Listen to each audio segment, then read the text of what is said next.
नमस्कार मित्रों। यह दुनिया बड़ा विचित्र है। इसमें कोई शत्रु है तो कोई मित्र है।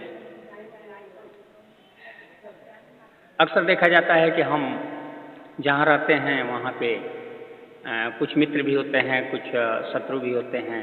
ऐसा क्यों होता है, थोड़ा इसके विषय में आज हम बात करेंगे और मैं अपना विचार आप सबको शेयर करता हूँ।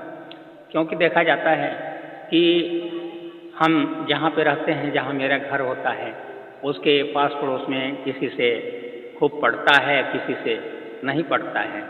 किसी को हम मित्र मानते हैं, किसी को शत्रु मान बैठते हैं। ऐसा क्यों होता है मित्रों? जिस व्यक्ति से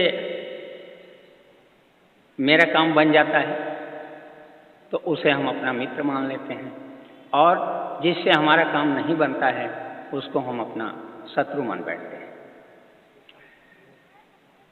क्या कभी आपने सोचा कि ये मित्र और शत्रु जो बनते हैं, कभी कभी देखा जाता है कि जो हमारे पूर्वजों से शत्रुता रखा और आगे चलकर हमसे उसकी जो है मित्रता हो जाती है, उससे हमारे व्यवहार अच्छे हो जाते हैं और वो हमारे घर आता है, हम उसके घर जाते हैं। फिर कभी कभी ऐसा भी होता है कि जो हमारा मित्र रहता है, जो हमारे घर आना जाना उठना बैठना बराबर जो होता रहता है, हम उसके घर जाते हैं, वो हमारे घर आता है। और एक दिन ऐसा होता है कि किसी बात को लेकर के उससे अनबन हो जाती है और फिर वो न मेरे घर आता है न मैं उसके घर जाता हूँ। तो उस दिन से मैं उसको शत्रु मान लेता हूँ, वो आपको शत्रु मान लेता है। मित्रों, ये चीज़ें जो होती हैं ये मन के भाव हैं और इसी को समझना होगा। यहाँ न कोई किसी का मित्र है, न कोई किसी का शत्रु है। अक्सर देखा जाता है कि धन दौलत रुपया पैसा इसको लेकर के विशेष जो है आपस में मनमुटाव होता रहता है। जगह जमीन को लेकर के, खेती बाड़ी को लेकर के, बाग बगीचे को लेकर के, धन दौलत रुपया पैसा सोना चांदी गहना आभूषण जो भी कह लीजिए, जितनी सारी चीज़ें दिखाई दे रही हैं, डेकोरेशन की जितनी चीज़ें हैं, उसको लेकर के परिवार में हो जाता है और भाई भाई से होता है, बाप बेटे से हो जाता है, माँ बेटे से भी हो जाता है। तो ये सब जो है जब हम स्वार्थ में आते हैं, लालच करते हैं किसी चीज़ का, तो ये चीज़ें जो है हमको जो है एक दूसरे से विलग कर देती हैं, अलग कर देती हैं।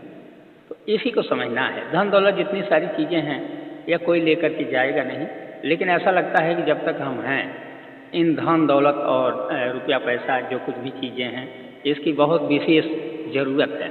ज़रूरत भी है, बात सही भी है।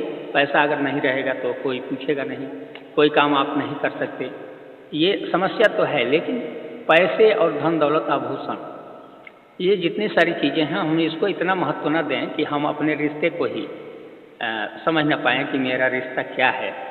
और यहाँ तक कि देखा जाता है कि मम्मी पापा जिन्होंने पैदा करके और हम लोगों को इतना बड़ा कर दिया, कुछ लायक बनाया, हम बाद में जब बूढ़े हो जाते हैं तो हम उनका परित्याग कर देते हैं, उनको अलग कर देते हैं।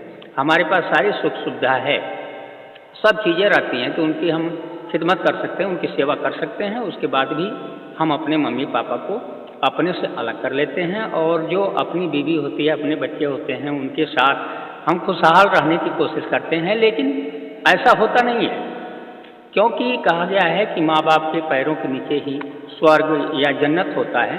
और माता पिता से जब अलग होकर के हम रहेंगे और सोचेंगे कि हमको सुख मिल जाए, तो ऐसा कदापि नहीं हो सकता, ऐसा संभव ही नहीं। मित्रों, माता पिता तो एक फलदार वृक्ष के समान हैं, क्योंकि उसी में हम फल जो है लगे हुए हैं। अगर माता पिता वृक्ष के समान है तो वृक्ष की जिस तरह जड़ में सिंचाई की जाती है तो पूरा वृक्ष का फल फूल पत्तियाँ तना सारी चीज़ें जो है हरी भरी हो जाती हैं। उसी तरह अगर अपने माता पिता की हम दिल से सेवा करते हैं तो समझ लीजिए कि हम भी खुशहाल रहेंगे। बस इस बात को समझने का देर है। अगर नहीं समझे तो हम शत्रु और मित्र बनते रहेंगे। माता पिता कभी शत्रु नहीं होते, लेकिन बेटे जो है माता पिता को भी अपना शत्रु मान बैठते हैं और यहाँ तक कि माता पिता से झगड़ा झंझट बवाल और माता पिता को भी दुख देना शुरू कर देते हैं, जिससे उनकी ज़िंदगी एकदम नर्क बन जाती है। हम तो प्रयास करते हैं कि मेरा घर जो है स्वर्ग बन जाए, जन्नत हो जाए, लेकिन केवल कहने से तो होगा नहीं, केवल चाहने से होगा नहीं। उसके लिए हमें कुछ ऐसे कर्म करने पड़ेंगे जिससे जो ईश्वर है, एक शक्ति है जो हमारे हर कर्मों को देख रही है, हमको गाइड कर रही है, तो उस शक्ति की तरफ भी हमारा ध्यान होना चाहिए। और उस शक्ति के साथ साथ मैं खुद जानता हूँ कि मैं कौन सा काम अच्छा कर रहा हूँ, सही कर रहा हूँ, गलत कर रहा हूँ, सारी चीज़ को मैं समझ सकता हूँ और समझ करके अपना सुधार किया जा सकता है, कर सकते हैं और ऐसा करना भी चाहिए। अगर नहीं करते हैं तो फिर उसका भाई तैयार रहिए उसका फल भोगने के लिए। अच्छा करेंगे तो अच्छा पाएंगे, खराब करेंगे तो भाई उसका खराब तो होगा ही। तो इसके लिए आप उसके लिए भी तैयार रहिए। मित्रों, आज मैं अपने विचार को इसलिए शेयर किया कि देखा जा रहा है कि अक्सर बहुत सारे परिवार में ये मनमुटाव है, तनाव है और यहाँ तक कि अगल बगल पास पड़ोस में भी तनाव बना रहता है। तो हम धन दौलत रुपया पैसा को इतना महत्व न दें, उसकी ज़रूरत है, लेकिन हम उसमें इतने अंधे ना हो जाएं कि हम अपने रिश्ते को ख़त्म कर लें और एक दूसरे को दुख देने की बात शुरू कर दें और उससे आप भी चैन से नहीं रह पाएंगे और जो आपके मम्मी पापा या परिवार के अन्य लोग पास पड़ोस सभी जो है बेचैन हो जाएंगे। तो मित्रों, आज बस इतना ही। बहुत बहुत धन्यवाद।